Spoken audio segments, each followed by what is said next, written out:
बुलाकर कुछ कह दिया तो आप तो पीछे हट जाएंगे और हम तो आगे बढ़ जाएंगे। तो पहला काम उन्होंने किया, इंदिरा जी को चिट्ठी लिखी और कांग्रेस से इस्तीफा दिया।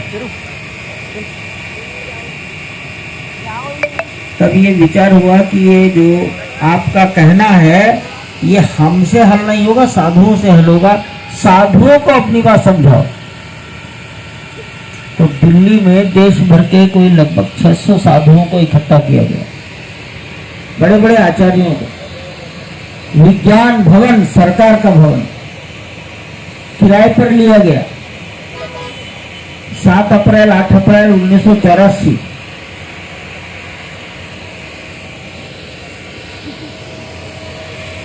साधुओं में बात आई, साधुओं को भी अच्छा लगा। तब अध्ययन शुरू हुआ कि देश की जनता तो जानती ही नहीं राम जन्मभूमि के बारे में कुछ, तो देश की जनता को कुछ बताओ। और पहले उत्तर प्रदेश में सोचा गया कि कुछ रथ यात्राओं के माध्यम से जनता को जानकारी दी जाए।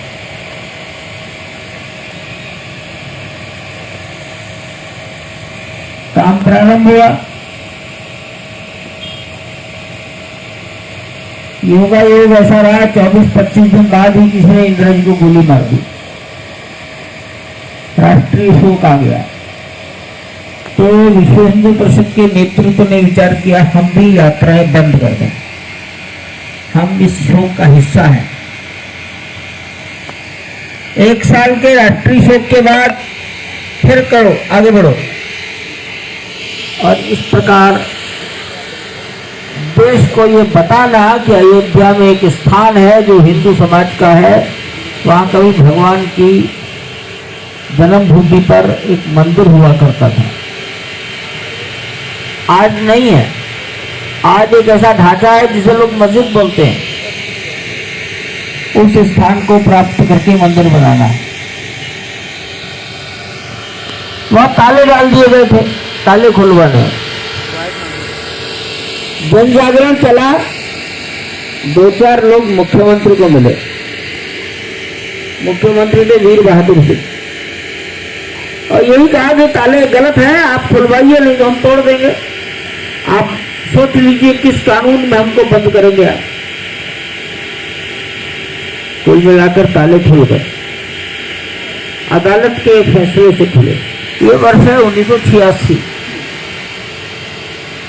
अब विचार हुआ कि ताले खुल गए तो ढांचा भी हट जाएगा और मंदिर भी बन जाएगा। इसलिए मंदिर का आर्किटेक्ट कौन होगा, ये सब बातें चलने लगी। उल्टी गिनती शुरू की।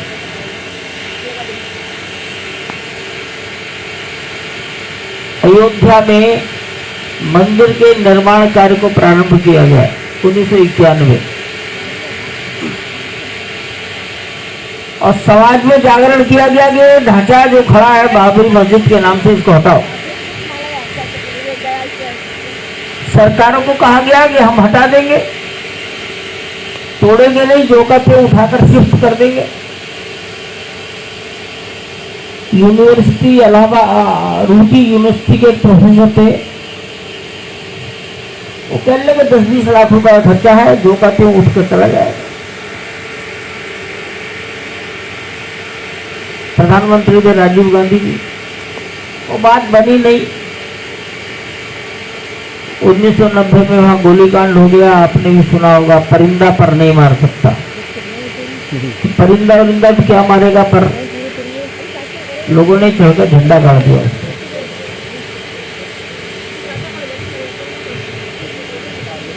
गोली चली, ये भी आपको मालूम है, 2 नवंबर 1990।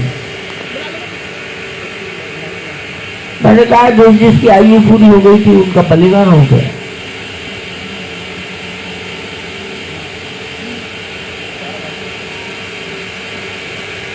फिर थोड़ा शांति रखी गई 1 साल की। करवट ली और मुलायम सिंह जी को इस्तीफा देना पड़ा। नए चुनाव हुए, कल्याण सिंह जी मुख्यमंत्री बन गए। दिल्ली में नरसिम्हा राव प्रधानमंत्री बन गए। दोनों ने ही फैसला कर लिया, गोली नहीं चलाएंगे कुछ भी।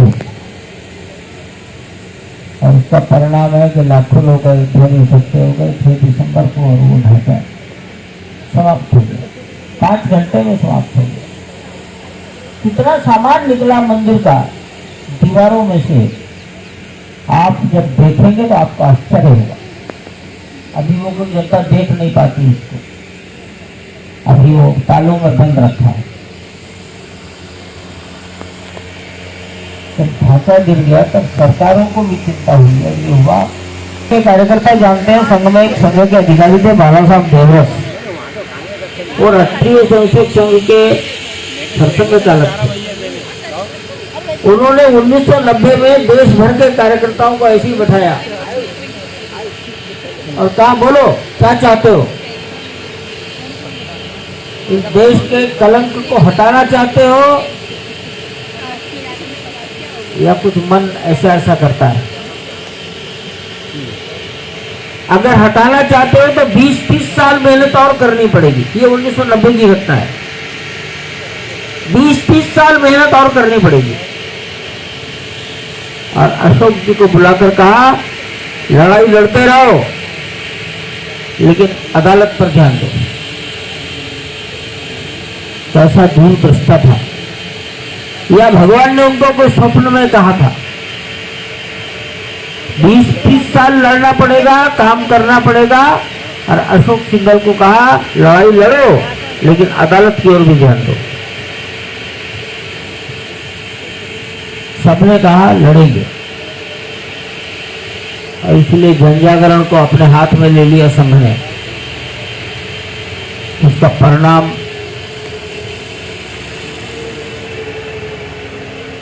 आप देख रहे हैं। अदालतों की प्रक्रिया शुरू करनी पड़ी सरकार को। 15 साल तक उच्च न्यायालय में मुकदमे चलते रहे।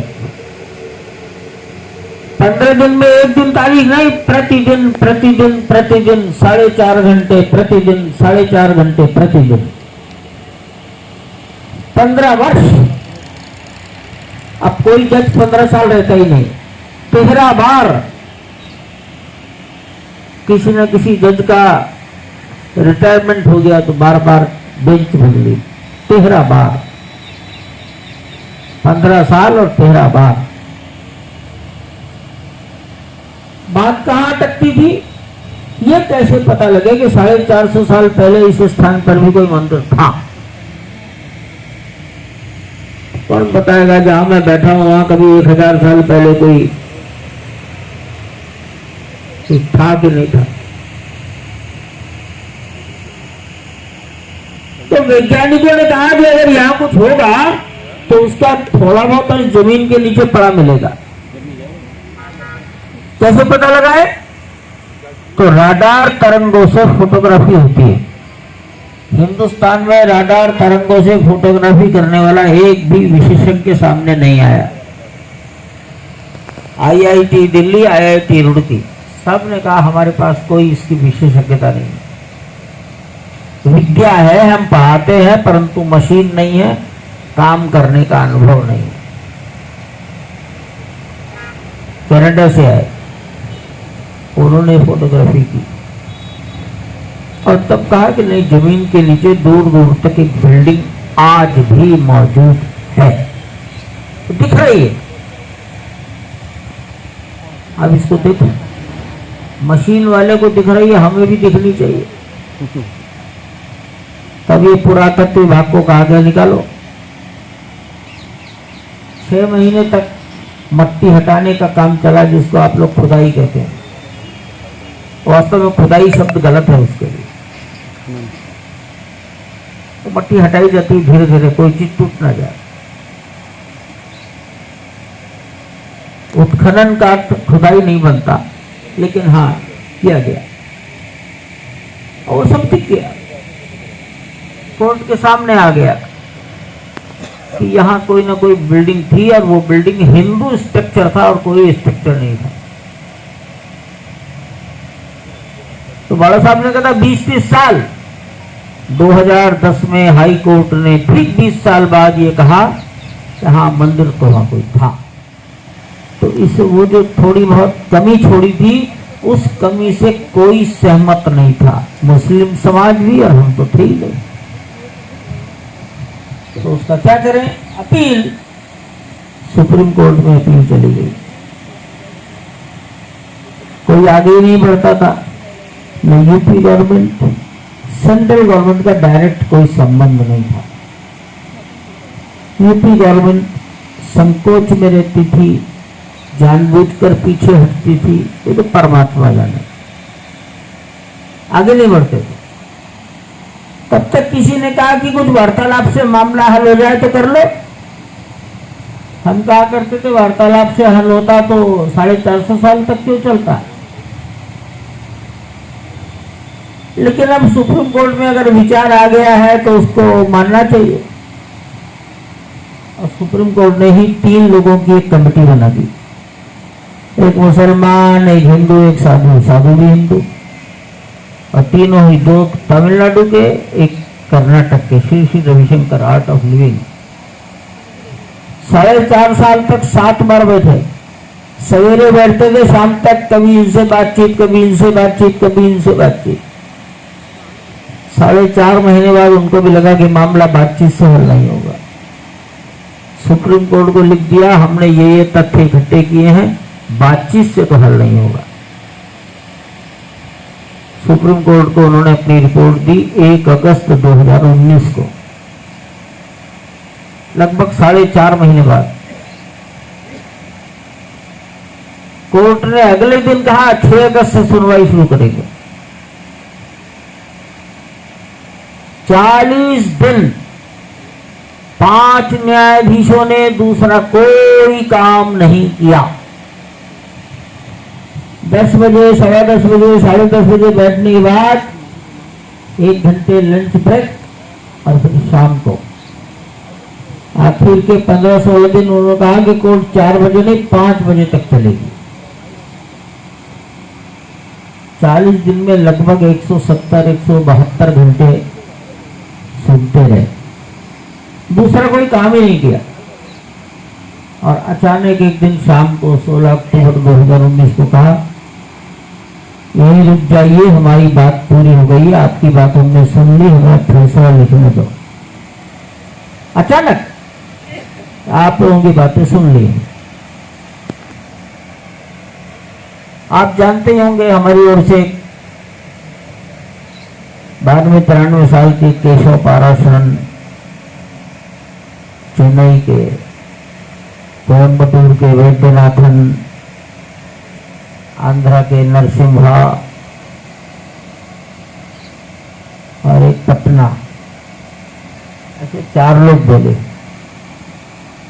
पाराशरन जी, आप कल्पना करेंगे 92 साल की उम्र में 2.5 घंटे लगातार खड़े रहकर बोलना पड़ता था, और 2-2 घंटे करके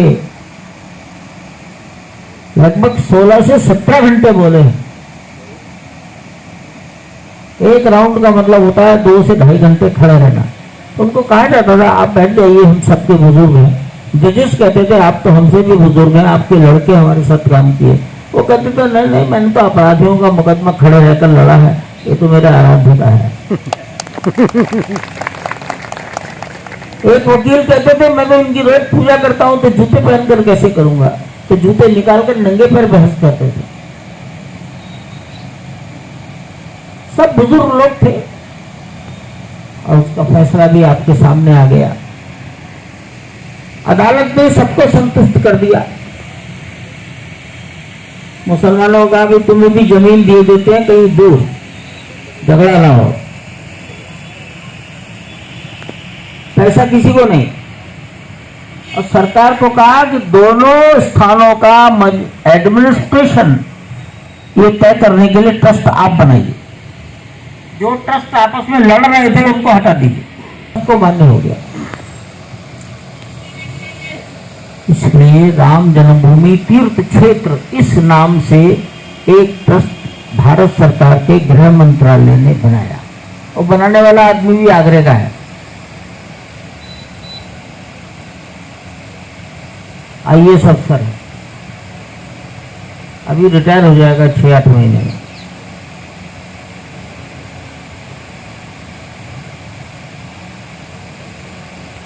उस ट्रस्ट ने 5 फरवरी 2020 से अपना काम करना शुरू किया।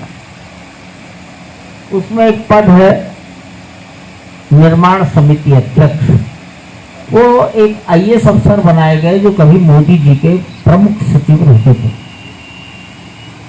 वो देवरिया के हैं, 1967 बैच के आईएएस हैं, बहुत बुजुर्ग आदमी हैं।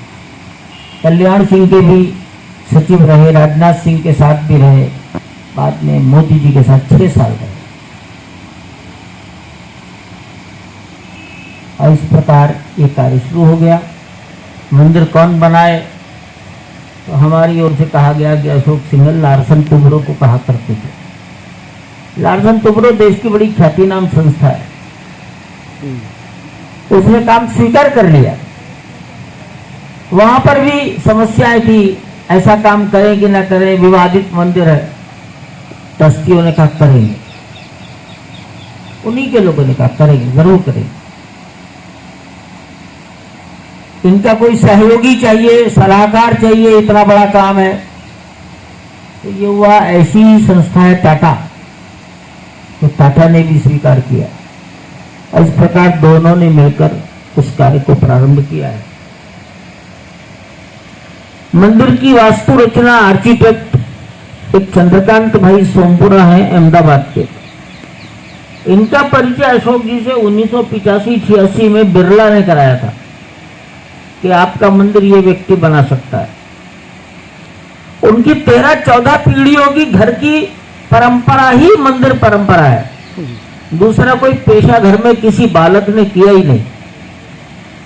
सोमनाथ मंदिर उनके दादाजी ने बनाया, अहमदाबाद का अक्षरधाम मंदिर उन्होंने बनाया,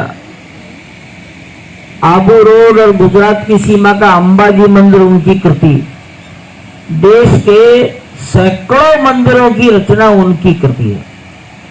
ऐसा जिनका घराना ही मंदिर घराना कहा जाता है, उस परिवार को लिया गया।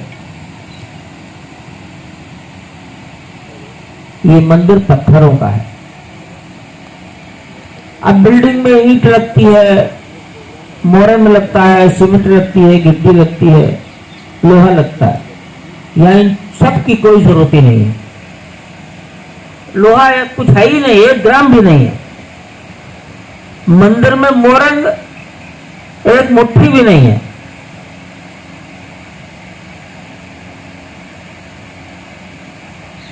पत्थरों को जोड़ने के लिए सीमेंट की जरूरत ही नहीं कुछ। पत्थरों को कापर की कील बनाकर जोड़ा गया है। 2 पत्थरों के बीच में दूसरा पत्थर की कील बनाकर जोड़ दिया गया है।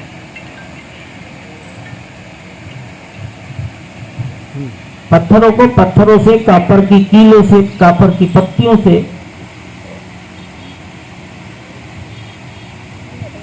एक समस्या थी जमीन के अंदर। एक सूत्र पैदा हो गया, जमीन के ऊपर कंक्रीट नहीं, क्योंकि कंक्रीट 150-200 साल के बाद राख से भी कमजोर, राख जैसी हो जाती है। तो अगर जमीन के ऊपर कंक्रीट खड़ी करके पत्थर रख दिए तो गिर जाएगा। तो जमीन के ऊपर कंक्रीट नहीं और जमीन के नीचे भी लोहा नहीं। जब जमीन के नीचे गए तो पता लगा मट्टी नहीं है जमीन में, तो बालू है। बालू में नींव कैसे बने, बालू में पकड़ कैसे बने? इसलिए देश में जितने आईआईटी हैं, सबके प्रोफेसर इंजीनियर ऑनलाइन बैठते थे। कोरोना का गंभीर कोरोना काल, 6 महीने चर्चा चलती रही, करे क्या? तब विचार आया, ये जिसको आप मट्टी कह रहे हैं, बालू है, इसको सबको हटा दो। जितना हटा सकते हटाओ।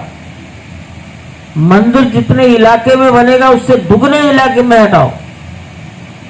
और हटाते हटाते एक ऐसा दृश्य बन गया मानो समुद्र खड़ा कर रहा है। आप कल्पना करेंगे, 14 मीटर गहराई तक हटा दिया, बालू मिलती चली गई। वहीं रुक गए क्या? और ज्यादा गए और सरयू आ गई तो क्या करेंगे? सरयू का पानी ना आ जाए, फिर आईआईटी के लोगों ने इसको कैसे भरना, कैसे भरा जाए, पोला ना रह जाए, खोखरे ना रह जाए, पानी पीने की स्थिति ना आ जाए, तो सब का अध्ययन करके उसे भरा गया।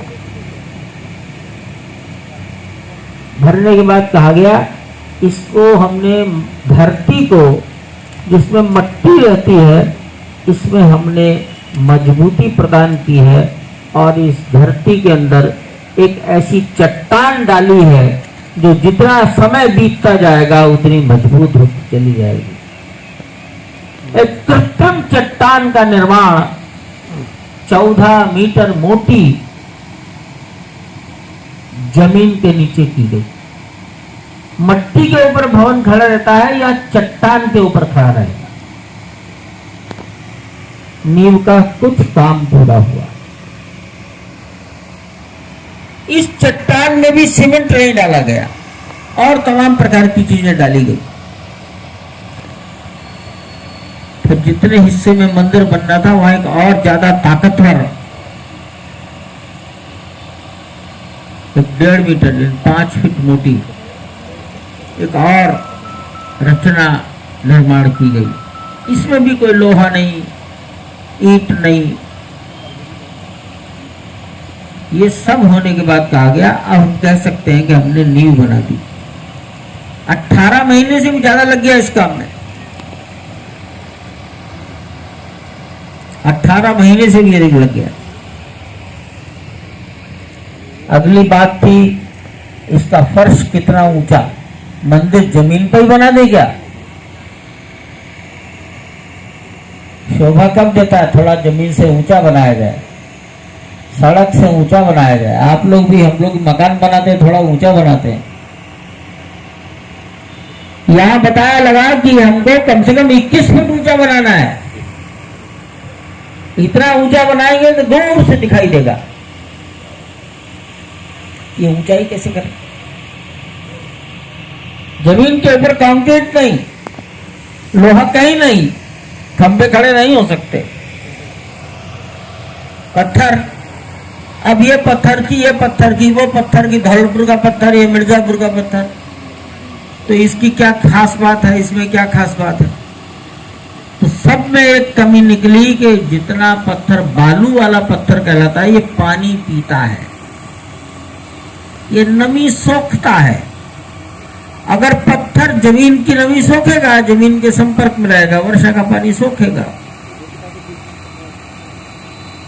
तो ये नमी धीरे धीरे 100, 200, 500 साल में ऊपर तक चढ़ती रहेगी, दोष पैदा करेगी। इसलिए ऐसा पत्थर डालो जो पानी ना सोखता हो।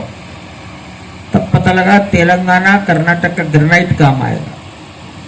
अब धौलपुर के पत्थर की कीमत है कर्नाटक के ग्रेनाइट की कीमत।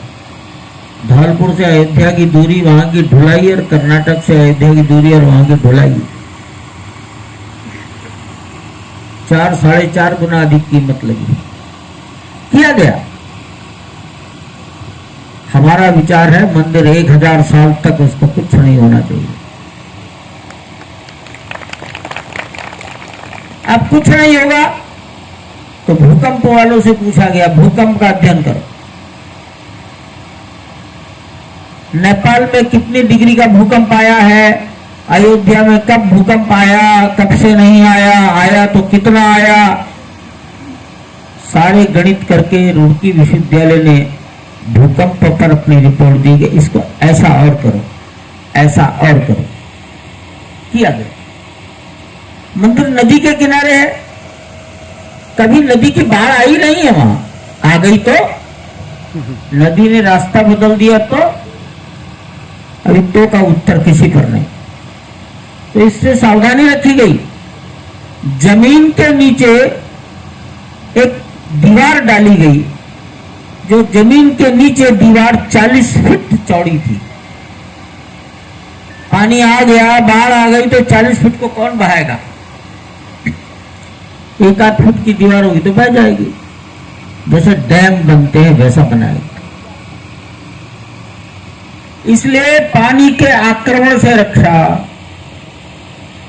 अंदर के मट्टी के कटान से रक्षा, भूकंप से रक्षा, नमी सोखने से रक्षा। लोहे का कंक्रीट 100 साल का होता है तो लोहा गायब, कंक्रीट की उम्र 150 साल होती है तो जमीन के ऊपर कंक्रीट नहीं। इतनी सावधानियों के बाद ये काम हुआ है। भरतपुर जिले का बयाना तहसील का पत्थर को मंदिर में लग रहा है। आप जानते हैं बलुआ पत्थर है, हल्के गुलाबी रंग का है, मुलायम है, नक्काशी बढ़िया होती है।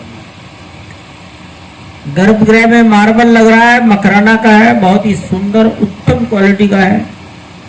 हमारा विचार ये रहता था भाई ये ताजमहल अगर ऐसा 450 साल से चमक रहा है तो यहाँ का भी चमकना चाहिए। सफेद मार्बल 100 साल में रंग बदल दे, ऐसा घटिया क्यों लेते हो? सफेद पत्थर मतलब मार्बल लो, क्या कीमत लगेगी ये बाद में सोचेंगे। पहले तय करो कि अगर 400 साल से ताजमहल चमकता है तो ये भी चमकेगा। एक एक करके काम आगे बढ़ रहा है। दरवाजे तो चौखट तो पत्थर की है, दरवाजे तो लकड़ी के होंगे। तो भारत सरकार में एक संस्था है फॉरेस्ट रिसर्च इंस्टीट्यूट, बड़ी प्राचीन है, 40-50 साल से तो मैं ही जानता हूं संस्था को। उनको पूछा गया, कहने लगे महाराष्ट्र के वल्लार शाह का सागौन हिंदुस्तान का सर्वश्रेष्ठ सागौन है। महाराष्ट्र सरकार को संपर्क किया गया और वो सागौन हमें मिला। उस सागौन से दरवाजे बनने शुरू हो गए। इस प्रकार कई प्रकार के काम एक साथ चल रहे हैं। मंदिर लगभग 350 फीट लंबा, 250 फीट चौड़ा, 161 फीट शिखर की ऊंचाई है। 3 मंजिला, एक मंजिल 20 फीट, 392 खंभों पर खड़ा है। पहली मंजिल के खंभे 160, फिर एक दूसरी मंजिल के खंभे, फिर तीसरी मंजिल के खंभे। खंभे पत्थर के, खंभों के ऊपर बीम पत्थर का, बीम के ऊपर छत भी पत्थर की। आप लोगों के यहाँ पत्थरों के मकान बनते हैं भरतपुर में बहुत, पत्थरों में दूसरा कुछ नहीं। पत्थरों की छत 1 फीट मोटा पत्थर, तो छत पत्थर, बीम पत्थर, 16 फीट लंबा बीम, एक पत्थर, 4 फीट मोटा, 4 फीट चौड़ा, 16 फीट लंबा। चाहे जितना वजन उठा लेगा अपने ऊपर, ऐसा ये काम चल रहा है। और ये भी विचार है कि इसके शिखर पर सोना लगाएंगे, दरवाजे पर सोने की पत्थर चढ़ाएंगे, भगवान का आसन सोने का बनाएंगे। अब सोचा है, बाकी तो हरी इच्छा, जनता की इच्छा, सोचा है करेंगे। तो अंत में ही होगा सब काम।